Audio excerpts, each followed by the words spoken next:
What's up, everyone? Welcome back to the channel. Sorry I haven't posted in a long time. Life's been doing things. I've had a kid, been busy with the business, etc., etc. But today I'm back working on the S10. I do have the turbo kit done. I will upload a video showing most of that being finished. Also, my engine, the 6-liter, original 6-liter in it, let a bearing go, and I was down to about 4 pounds of oil pressure at idle. So I pulled that out, had it rebuilt. Crank was cut, used factory rods, and I put billet pistons in it. So I had all that done. And what I'm working on right now is getting the intercooler mounted. I do have roughly 1,000 miles on the engine since I built it, or had it built. It's been running good, so I've moved on to other things. So this right here is the factory bumper mount. It mounts here and up here. The intercooler interferes. So I've cut this side off and cut this side off, so now the intercooler fits. So I have to cut here because it's about where the top of the intercooler is going to be. My plan is to weld a plate. The intercooler bolts about here and here. So I'm going to weld a plate to this so I can bolt it. I have my bar down here that I actually need to finish painting. I added this in. This is actually something you guys didn't see either. I'll show you that in a minute. I'm going to get cutting this. Oh, actually, I'll show you guys this bar real quick and why I did that. All right, got the truck up in the air now. So I added this bar while I had the engine out, when the engine let go. And the reason I did that was because I added this bar. I took out, if you guys have a factory S10, you know it's flat, it's just part of this cross member and has a little piece that comes up. I cut it out because when I lost oil pressure, my initial thoughts were the pickup tube O-ring up in here where the oil pump is had blown the O-ring, which I had happen twice on it. Now I had a GM muscle car pan on it. It was like an aftermarket type one. I did not like the way it fit. The pickup tube was kind of like crooked in the oil pump. And I had a lot of problems with it, to say the least. I lost oil pressure twice because of it. Last time I lost oil pressure, I ate a bearing. Don't know if it was a factor of that or just the engine had 260,000 miles on it. Could be either or. Either way, I changed the pan. I went to the Summit. I forget the part number. It's a Summit pan, Summit muscle car pan. And it is basically a replica of the Holley 302 pan, and it fits great. Now, I did run into, if you guys watch the channel, I notched this cross member for the muscle car pan. It was hitting because this pan is a little bit wider. The muscle car pan stops right about here and goes up and then bumps over up top. This one's more filled out. So I also couldn't get the oil pan off with the engine in the truck. I had to lift the engine up. It was a pain. So doing this bar, highly recommend if you guys are gonna do a swap to just cut your cross member out, weld plates in here, thick plates.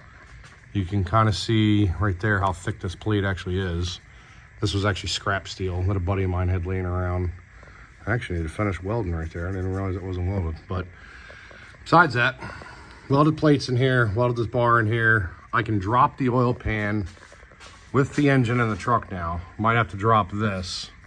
Not sure, I haven't tried, but I know that pan will come out through here, which would be nice for, if I need to do anything. It'd be nice knowing I can get it out. But when I cut this out, before I cut it, I added this bar. So that's an explanation of this bar.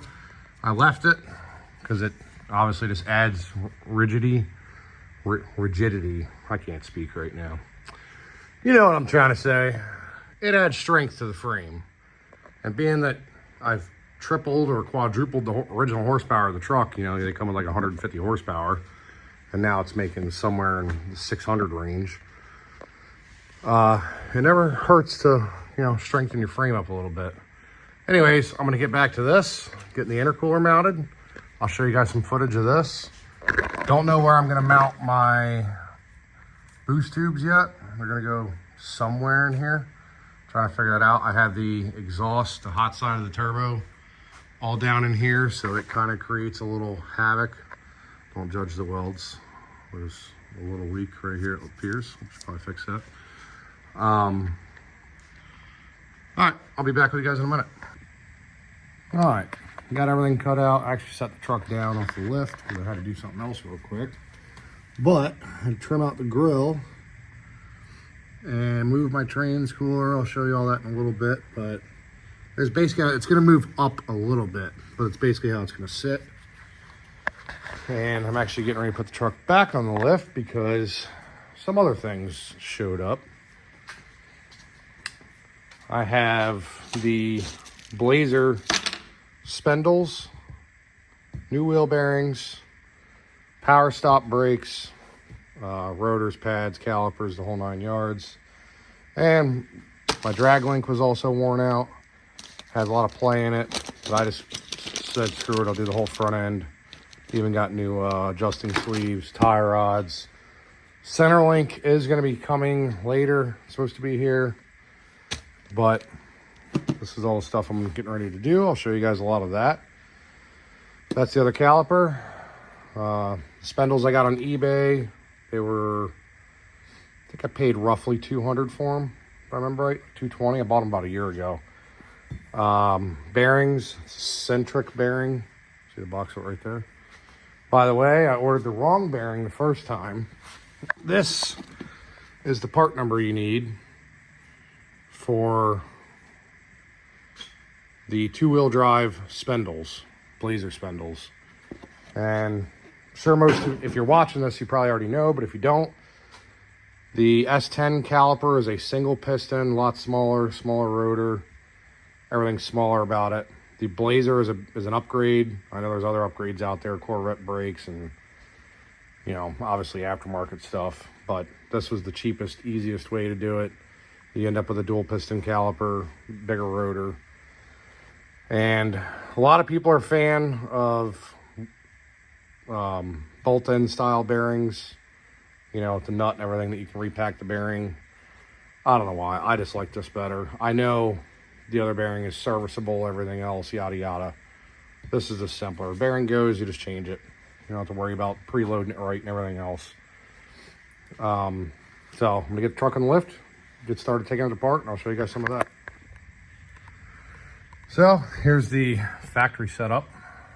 You can see it's all still together. I have the wheel off, and there's a caliper difference. It's literally twice the size because the pistons are about the same size, and that is the difference. So a lot more stopping power. The rotor is also going to be bigger. You know what, I can just go ahead and grab that for you real quick.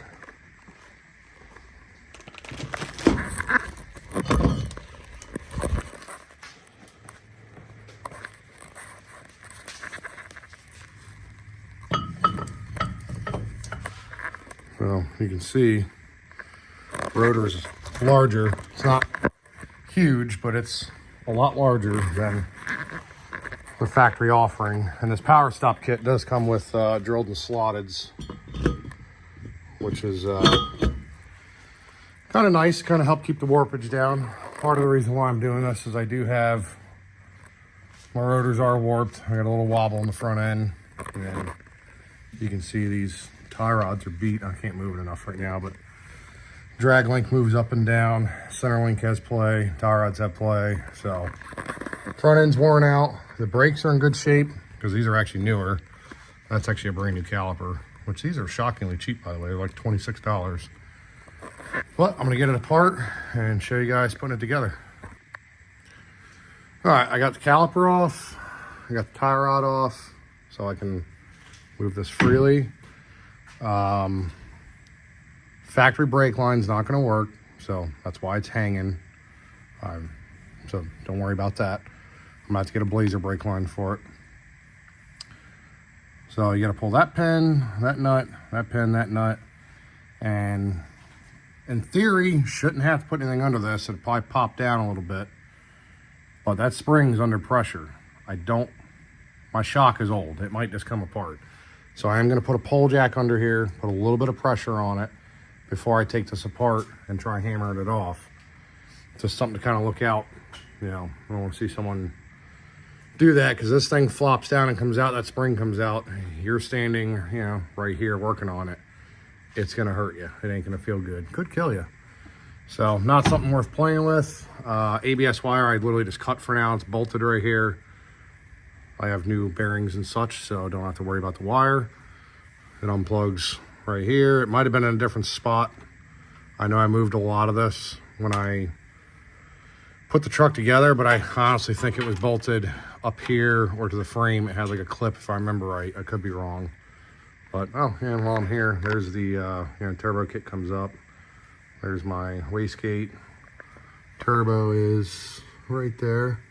And there's my downpipe coming down. You can see I had to get a little tricky to get it through there, but it works. Anyways, I'm gonna get this off and I'll come back to you guys when I'm starting ready to put it back together. Boom. And it's off. Didn't have to do the pole jack. I loosened the nuts and beat it with a hammer a few times. The spindle, of course. It popped, it didn't move. So I was like, okay, I guess we're good without a spindle. Upper ball joint feels nice, not much of play, still kind of tight. Lower ball joint, it kind of feels like you're shifting a transmission. It's like, boom, like, you know, real loose in the middle and tight in the sides. So I ordered ball joints for it. They'll be here on YouTube time, about a second. They'll be here in about an hour though. Like I said, I have a shop, so I have an account with Church's Auto Parts, if any of you care to know. And they deliver my parts to me, which is nice. So I'm gonna get this ball joint pressed out. I also ordered my brake lines, so I'll get that pressed out. I'll be back with you guys shortly. I'll get the new one pressed in. I don't think you guys care to see that. You can look up a million ball joint videos on the YouTubes or anywhere on the web. So I'll be back with you guys shortly. I gotta show this part because I know a lot of you probably haven't popped the ball joint out, even though I said I wouldn't. This is a ball joint press. Comes with all sorts of different fittings, attachments, and this ball joint presses out from the top down, and pressing in, you'll push the bottom in. Be pretty self-explanatory. If you're capable of doing other stuff, you're capable of doing this. I know a lot of you want to own a ball joint press because they're expensive, but this is a snap-on one. It's one of the better ones out there. There's a lot of good ones out there. You can rent them from auto parts stores, etc. I'm gonna go ahead and pop this one out. Try to.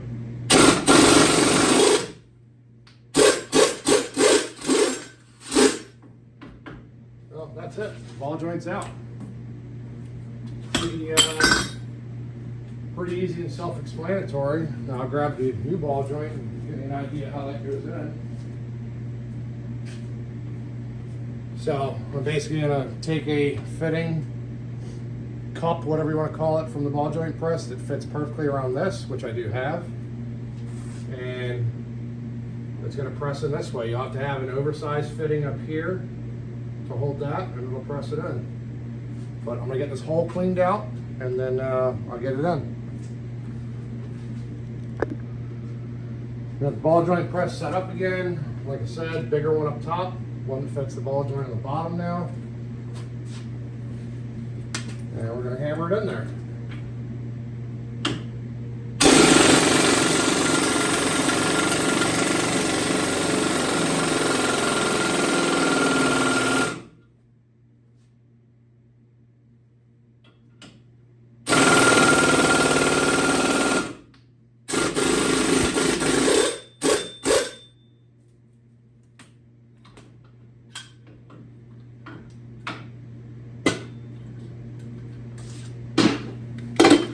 there it is. I'll grab the camera so I can show you.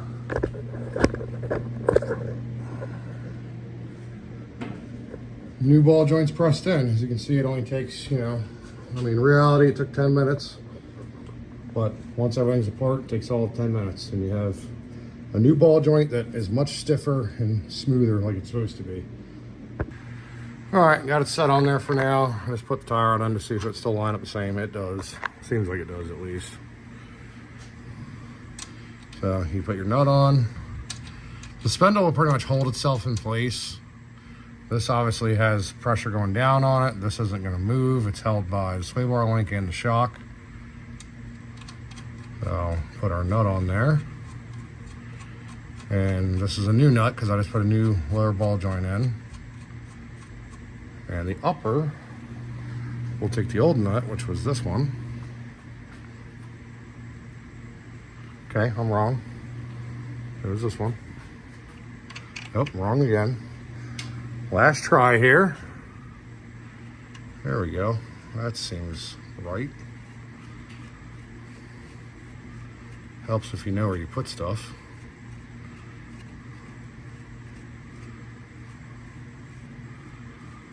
All right, so now I got these on, I'm gonna grab my ratchet, tighten them nuts up with the hand of God, basically. Those can be really tight. I mean, obviously you don't want to get overly carried away, but you want them tight. And then one key thing to not forget on these is to make sure to put your cotter pin in. So the hole's right there, you can probably barely see it. I want it to line up like that. So you keep tightening it, you get it tight as you want, and then you try to tighten it until that lines up, basically, on both of them. I'm gonna get that done, I'll be right back. All right, I got my ball joints bolted on, cotter pins in, don't forget them. But I've hit a point that I realized I messed up. So, as you can see, there's no dust shield here. And my thought kind of was, well, that's not too big of a deal. I can always add that down the road. Well, I can't because, as you can see, it's not quite fitting. It hits. Can't have that rubbing the rotor like that. It's just barely off. It's off by not, you know, that much.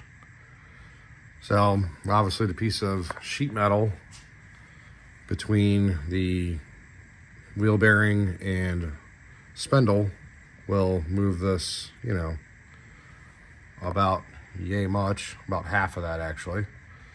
And this would fit in there beautifully. I called all my local parts stores, nobody has it.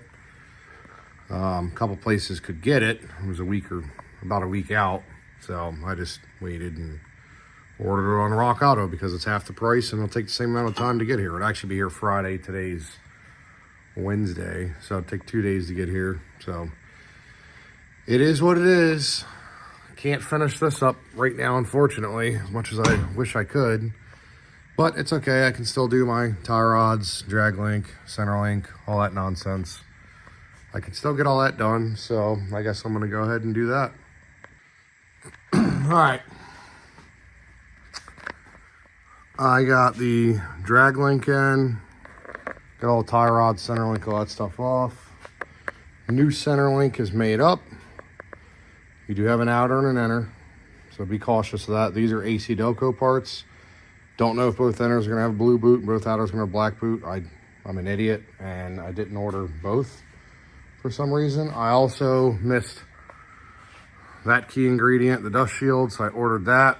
So I ordered the dust shield and I ordered another outer and inner tie rod. I don't know what I was thinking with ordering one of each. But everything's off, that's down. See, I just left my drag link connected, disconnected it there from the pitman arm, driver's wheel, passenger's wheel. The whole assembly came out, took all of 5 minutes to take out. If you have a lift or you can even get it high enough on the ground, you don't even need to take your wheels off to take your tie rods off. At least I didn't have to, so that's nice. So dust shields will be here, you know, later this week along with tie rods. Everything will be here Friday. So I guess I'm pretty dead in the water at this point. I'm gonna wrap it up. I might take this other side apart real quick and do the ball joint. I'm not gonna record it though, because you guys saw me do the other side. It's gonna be the same thing. I did order a lower for this side. I figure if that side's beat, this side's probably beat too. I'll be back with you guys in a couple days to finish this up.